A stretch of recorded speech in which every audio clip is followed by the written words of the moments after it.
राम राम, मैं हूं विपिन परमार और आप देख रहे हैं इंडिया न्यूज का डिजिटल प्लेटफॉर्म। कांग्रेस भले ही लोकसभा चुनावों में 5 लोकसभा सीटों पर विजयी रही हो, लेकिन कांग्रेस का मकसद विधानसभा चुनावों में ज्यादा से ज्यादा सीटें लाकर सरकार बनाना है। लेकिन इस रास्ते में रोड़े कितने हैं, ये सबसे अहम सवाल है, क्योंकि लोकसभा के रण में आप जब चुनाव में उतरे तो आपके पास मुद्दे और थे। आप राष्ट्रीय मुद्दों के साथ जो है वो चुनाव के अंदर गए, लोगों के बीच में जाकर जो है आपने न्याय, संविधान बचाने और साथ ही साथ आरक्षण खत्म करने के मुद्दे को जो है पुरजोर भुनाया। लेकिन जब बात विधानसभा चुनाव की आती है तो मुद्दे जो है वो तब्दील हो जाते हैं, मुद्दे और हो जाते हैं, और इसी के साथ साथ वो चीजें सामने आती हैं जो बेहद महत्वपूर्ण होती हैं सरकार के गठन से पहले चुनावी प्रक्रिया के दौरान होने वाले उस पूरे दौर के या उस पूरे समय में। जी हां, हम बात कर रहे हैं गुटबाजी की, हम बात कर रहे हैं इंटरनल फैक्शनलिज्म की, हम बात कर रहे हैं कांग्रेस की, जो कि लगातार चुनावों के दौरान गुटबाजी की मार झेलती है। क्या कांग्रेस इन विधानसभा चुनावों में बिना गुटबाजी के चुनावों के बीच जा सकती है? यह सबसे बड़ा सवाल है। अब सबसे बड़ा मंथन कांग्रेस पार्टी को इसी बात को लेकर करना है। लगातार अब बैठकों का दौर शुरू हो गया है। कल भी विधायक दल की बैठक जो है वो नेता प्रतिपक्ष भूपेंद्र सिंह हुड्डा की अध्यक्षता में बुलाई गई थी, लेकिन एक बार फिर से परिदृश्य वही देखने को मिले जो अमूमन कांग्रेस की बैठकों में देखने को मिलते हैं। कल विधायकों की बैठक थी तो किरण चौधरी जो है उस बैठक से नामौजूद रही। इसी के साथ साथ शैलजा गुट के कुछ विधायक भी जो है उनकी भी मौजूदगी जो है वो उस विधायक दल की बैठक में जो है वो नहीं देखने को मिली। आज सांसदों की बैठक बुलाई गई थी, यानी कि जो जिताऊ सांसद, जो 5 सांसद जीत कर लोकसभा पहुंचे हैं, उसमें सबसे बड़ा नाम है कुमारी शैलजा का। कुमारी शैलजा आज जो है इस मीटिंग से दरकिनार रही, यानी कि वो भी यहां पर नहीं पहुंची। इन तमाम चीजों से पहले लोकसभा चुनावों के उस दौर को याद करना बेहद जरूरी है जब टिकट आवंटन प्रक्रिया चल रही थी। अब ऐसे में कुमारी शैलजा, किरण चौधरी, कैप्टन अजय यादव, रणदीप सुरजेवाला, ये तमाम वो चेहरे थे जो कि कहीं ना कहीं इस बात की खिलाफत करते नजर आए कि ज्यादातर सीटें जो हैं भूपेंद्र सिंह हुड्डा के कैंडिडेट्स को दी गई हैं या भूपेंद्र सिंह हुड्डा के खेमे को दी गई हैं।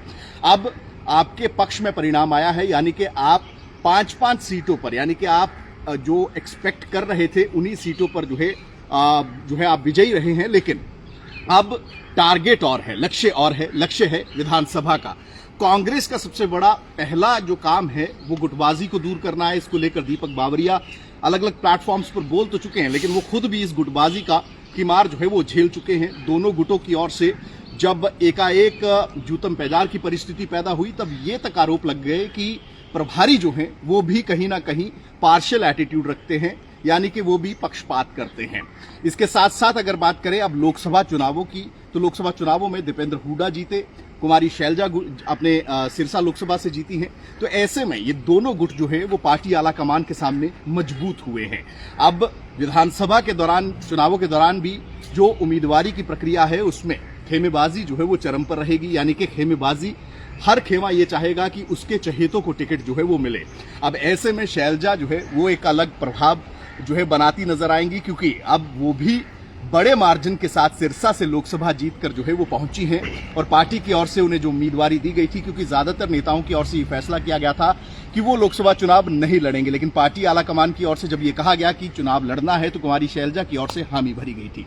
लेकिन कुमारी शैलजा, किरण चौधरी की ओर से और तमाम पार्टी के वरिष्ठ नेताओं की ओर से भूपेंद्र सिंह हुड्डा को भी चुनाव लड़ने की सलाह दी गई थी, जिस पर भूपेंद्र सिंह हुड्डा की ओर से ये कहा गया था कि दीपेंद्र हुड्डा को चुनाव जो है वो लड़ना चाहिए। अब कई मुद्दे हैं।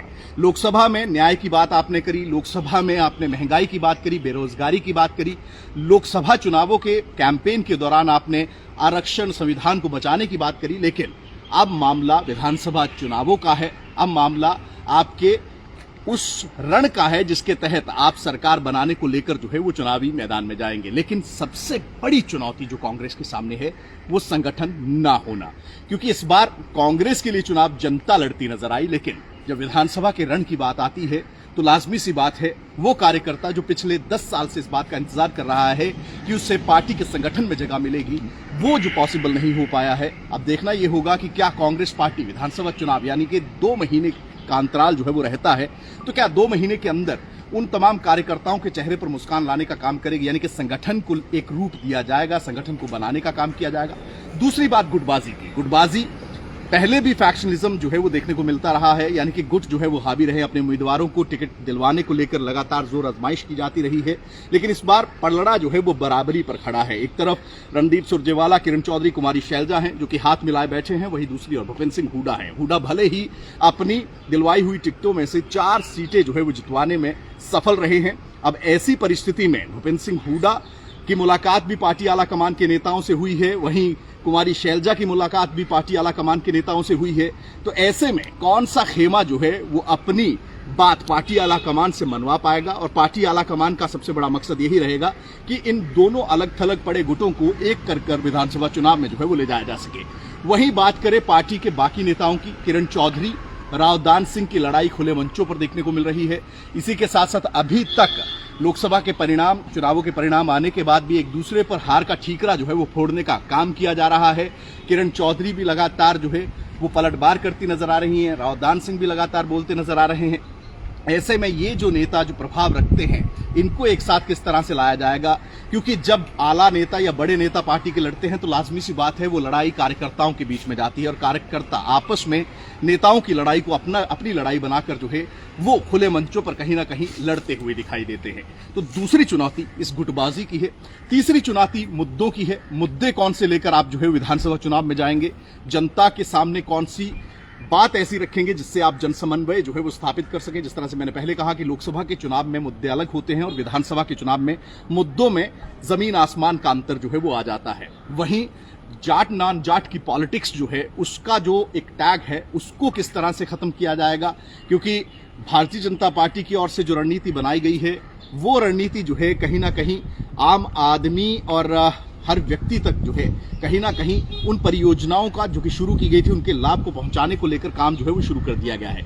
अब ऐसी परिस्थिति में कांग्रेस किस तरह से स्ट्रैटेजाइज करेगी, क्योंकि सरकार की नीतियों की खिलाफत करना विपक्ष का काम है, लेकिन कांग्रेस के लिए अपने सामने कई चुनौतियां हैं। उन चुनौतियों से कांग्रेस किस तरह से पार पाएगी, और साथ ही साथ सबसे बड़ा मुद्दा जो है वो कैंडिडेचर्स को लेकर है। क्या लोकसभा चुनावों के बाद कांग्रेस अपने उम्मीदवारों में तब्दीली करेगी, यानी कि कांग्रेस जो कि लगातार ये बात कहती है कि युवा चेहरों को तरजीह दी जाएगी, नए चेहरों को तरजीह दी जाएगी, क्या उम्मीदवारी की जो चयन प्रक्रिया है उसमें ये चीज देखने को मिलती है कि नए चेहरों को तवज्जो देते हुए कांग्रेस जो है वो नए चेहरों के साथ चुनावी मैदान में उतरेगी या नहीं? इन तमाम चीजों पर आपकी राय क्या है, कमेंट्स में जरूर बताइएगा। साथ ही साथ इंडिया न्यूज के डिजिटल प्लेटफॉर्म्स को लाइक व सब्सक्राइब जरूर करिए।